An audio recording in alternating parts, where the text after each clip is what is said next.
हिंदू और मुसलमान ने मिलकर आजादी की लड़ाई लड़ी थी, तो उन्होंने तय किया कि अगर भारत में राज करना है तो फूट डालो और राज करो।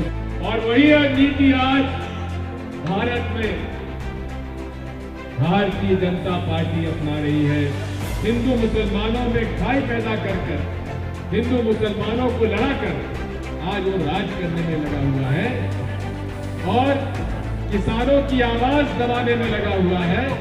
हम महाभारत जीते 18 दिन में, कोरोना जीतेंगे 21 दिन में। थाली बजाओ, घंटी बजाओ, दिया जलाओ। 5-5, 10-10 रुपए अगर गैस की टंकी पर कीमत बढ़ती थी तो आंदोलन प्रदर्शन करते थे, लेकिन आज वो सारे लोग सत्ता में बैठकर रोज कीमतें बढ़ा रहे हैं। कांग्रेस जिंदाबाद, किसान एकता जिंदाबाद। एवं कांग्रेस के सभी माननीय पदाधिकारीगण उपस्थित, मुझे इस बात का दुख है कि वो विचारधारा जिसने आजादी की लड़ाई में भाग नहीं लिया, वो विचारधारा जिसने ब्रिटिश हुकूमत का साथ दिया, वो विचारधारा जिसने आजादी की लड़ाई में महात्मा गांधी, पंडित जवाहरलाल नेहरू और सबका विरोध किया, आज वो विचारधारा जिसने की महात्मा गांधी की हत्या की, आज वो विचारधारा इस देश पर काबिज है। क्योंकि जैसा कि प्रधानमंत्री जी ने कल अपने भाषण में कहा, एफडीआई के बारे में कहा कि आज की एफडीआई फॉरेन डिस्ट्रक्टिबिलिटी इन इंडिया है।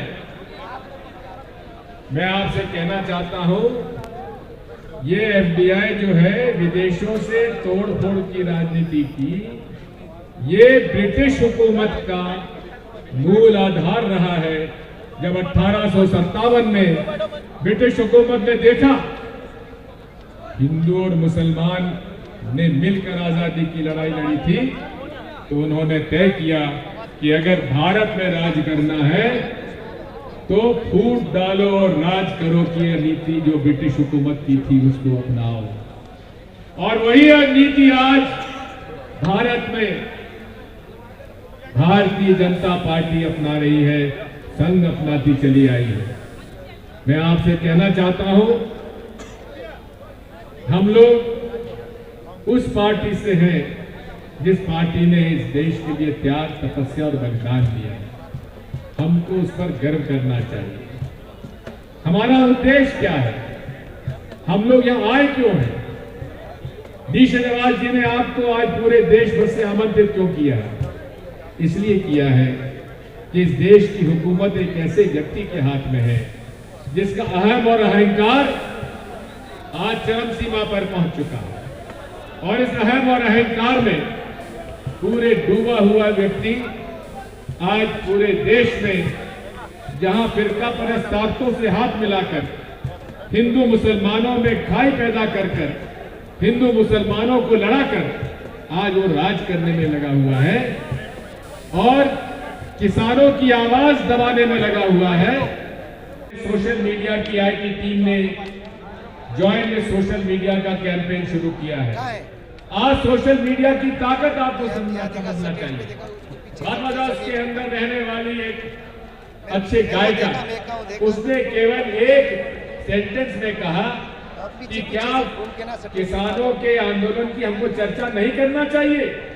उसने देश को हिला दिया, मोदी जी की हुकूमत को हिला दिया और अंततः मोदी जी के विदेश विभाग को उसके बारे में स्पष्टीकरण देना पड़ा।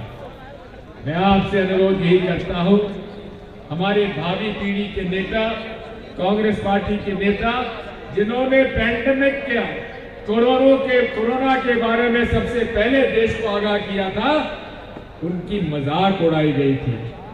डॉक्टर हर्षवर्धन हेल्थ मिनिस्टर साहब ने कहा था कि घबराने की जरूरत नहीं है। मोदी जी ने कहा था हम महाभारत जीते 18 दिन में, कोरोना जीतेंगे 21 दिन में, थाली बजाओ, घंटी बजाओ, दिया जलाओ। आज अगर हम देखें, केवल राहुल गांधी एक ऐसे व्यक्ति थे जिन्होंने देश को आगाह कर दिया था कि हमारा संकट काल आ रहा है, होशियार हो जाइए, समझ जाइए। लेकिन भारतीय जनता पार्टी इस बात को नहीं समझ पाई। राहुल गांधी का नेतृत्व हमें स्वीकार तो है, लेकिन हम मांग भी करते हैं।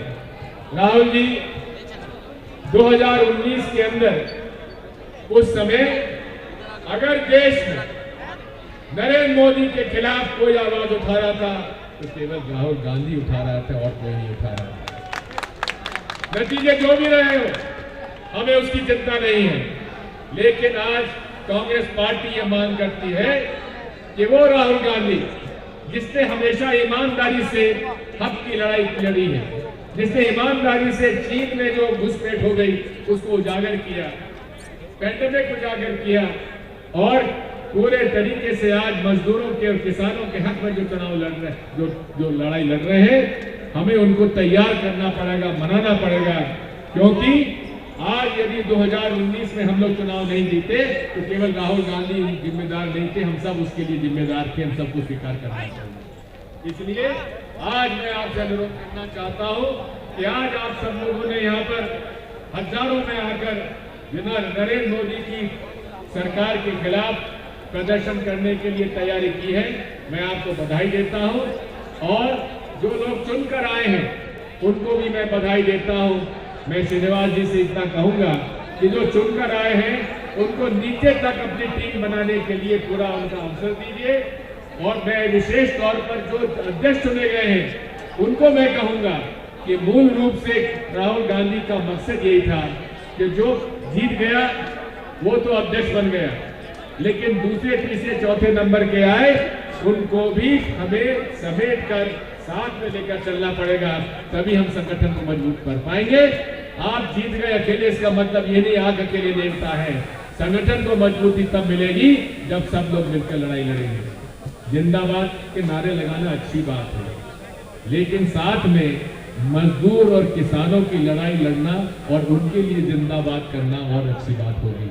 इसलिए आज जो लाखों लोग हमारे किसान ठंड में, बरसात में लाठियां खा रहे हैं, उनके ऊपर टीयर गैस छोड़ा जा रहा है, ठंड में ठंडे पानी का बौछार किया जा रहा है, उनके साथ मिलकर हमें लड़ाई लड़ना है और इसलिए हम लोग उनके पक्ष में लड़ाई लड़ेंगे।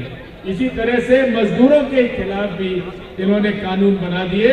44 मजदूरों के हित के कानून हटाकर उन्होंने 4 कानून बना दिए जो कि पूरे तरीके से मजदूर के विरोधी हैं। इसलिए किसान और मजदूर और साथ में ये एमएसपी खत्म करना चाहते हैं, ये टीडीएस खत्म करना चाहते हैं। और आज हालात ये हो गए हैं कि महंगाई बढ़ती चली जा रही है और वो पार्टी जो कि 50-50 पैसा और 1-1 रुपया लीटर पर पेट्रोल और डीजल की कीमत बढ़ती थी तो आंदोलन प्रदर्शन करते थे।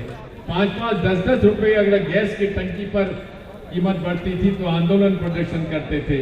लेकिन आज वो सारे लोग सत्ता में बैठकर रोज कीमतें बढ़ा रहे हैं और जो आंदोलन कर रहे हैं वो उनको कहा जा रहा है कि आंदोलन जीवी है।